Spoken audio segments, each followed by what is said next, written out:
Hey guys, BriarRabbit here, and today I'd like to share with you my review of the Xbox One console. So I've had this thing for about 3 weeks now, and it's taken me a little while to kind of formulate an opinion on this console, but I've done so now, and I'm ready to share it, so let's get into it. I'd like to begin with the design of the hardware itself. So I actually really enjoy the design. It looks to me like a high-end piece of stereo equipment. It's very slick, it's very cool looking. It really sits nicely in a home entertainment center right next to your receiver under that big screen TV. It looks great. It's well designed, it feels well built. I like it. It'd be nice if that power brick was not a power brick, if it was actually an internal power supply. But to me, that doesn't make a whole lot of difference. You take it out of the box, you set it up the first time, and you never really look at it again. So I actually really enjoy this. There are plenty of ports on the console itself. I like that. There's a couple USB ports in the back. There's the HDMI input for your TV. There's a ton of different connectivity options, and I like that.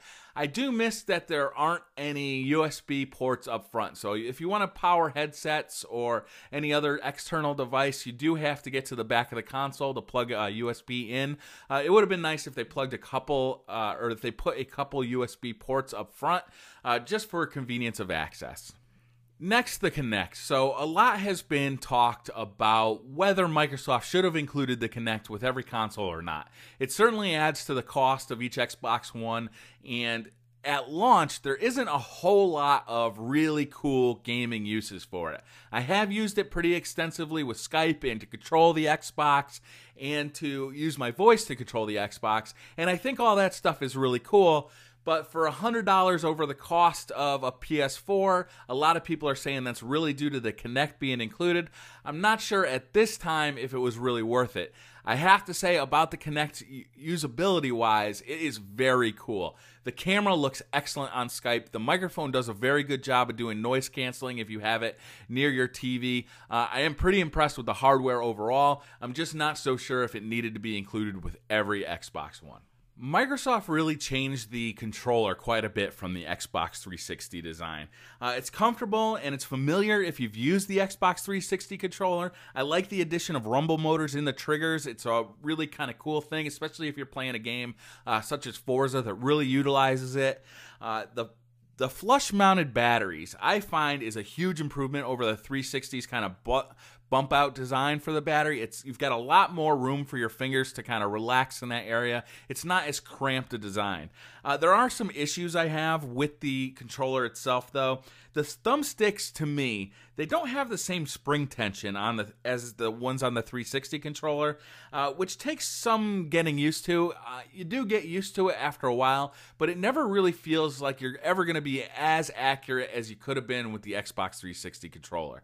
The digital pad, while it's definitely a huge improvement over the 360 design, it still doesn't quite live up to offerings from Nintendo or Sony.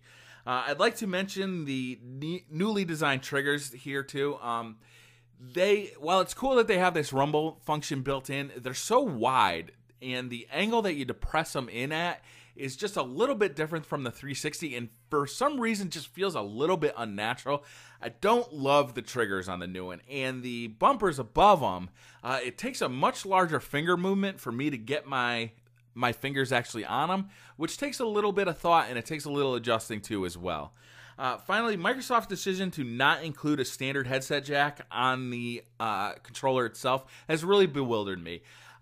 I thought that the 360 design was a really cool design. You could plug just about any headset right into the controller, have chat, have game sound, have everything you need. It was a really great design, and I think it really added to the value that Xbox Live brought because it was so easy to get on there and chat.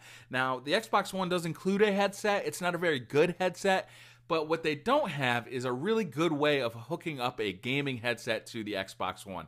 There's an optical out, but it doesn't offer Dolby Digital. The Xbox One headset adapter has not been released yet. We're not expecting that until early 2014. So really, there's no good way of getting a gaming headset to work with the Xbox One. So I'd really like to see that Xbox One headset adapter get out there in a hurry, because I think a huge portion of the market is really waiting for that. The system software is clearly still in development here, but for the most part has quite a bit of very good functionality. Including the Kinect with each console offers a few new features that are very cool to use. I really like the snap features and the ability of the Kinect to see your body and allow you to manipulate the UI with your hands and your voice. You can tell the Xbox to turn on, tell it to turn off, tell it to do certain functions, and for the most part, it works really well, and it's very fun to use, and it's very impressive when somebody comes to your house and sees it for the first time. I also really like that Skype was included. I find that this version of Skype is really well implemented. The Kinect camera works really well with it, and the microphones on the Kinect also sound fairly decent. So it actually makes Skype in the living room a really cool and fun way to use the Xbox One. The UI itself looks an awful lot like Windows 8. It does offer some customizability with different color schemes and the ability to pin your favorite apps for easy access. Overall, though, I find it to be a little bit confusing. You get used to it pretty quickly, but it's not super easy to find what you're looking for all the time. Like if you're looking to purchase a specific game or to get into a specific setting, it's not quite as easy as it was with the Xbox 360, hitting the guide button and going to settings. So I think it's pretty good right now. I think there is room for improvement on the UI front, and I think we'll probably see that fairly soon. I do have a couple of complaints about the system software. First, the new party system is far too complex and just doesn't work as well as the old Xbox 360 system. So I'd really like to see them improve this system tremendously. I'd like to see it become as good as the 360 system, if not better. Right now, it's definitely not as good as it used to be. And I'm not sure why they changed it, but it just is confusing. It doesn't work like you expect it to. And overall, I think they really have a lot of room for improvement in that department. Secondly, the optical out offers only two options, stereo and DTS. So if you have a receiver or a gaming headset that requires Dolby Digital, you're out of luck here. You have to use the stereo option. If you don't have DTS support, then you just do not get the surround sound. And that is really too bad. I'm not sure why Microsoft has omitted the Dolby Digital surround. Hopefully they'll add it very soon. A lot of receivers require it. Well, a lot of receivers can't do DTS but can do Dolby Digital, and a real lot of gaming headsets are the same way. So I'd really like to see Microsoft include Dolby Digital very soon. Hopefully it's not a licensing issue and they're just not able to get it in there. Overall, I'm actually pretty enthusiastic about the future of the Xbox One. I do think that the system software needs to be updated to include some features that gamers really expect, but I think that'll happen fairly soon in the future. I would also like to see Microsoft release a version 2 hardware update to the controller. I feel that the controller is a step down from the Xbox 360, and I'd really like to see them step up their game. Right now, I'd say wait on this console, at least until springtime, maybe until next Christmas. I feel that at this point there's no compelling reason to buy this right now. Maybe that'll change once Titanfall comes out and the system software has been updated to include things like Dolby Digital and better party systems. But right now, I'm going to say wait on this one, and hopefully that'll change very soon. Thanks for watching my review on the Xbox One, and I hope to see you guys again soon. Don't forget to hit that like button. It really helps out the channel. And if you're new to the channel, hit subscribe, and I'll see you guys next time. Bye.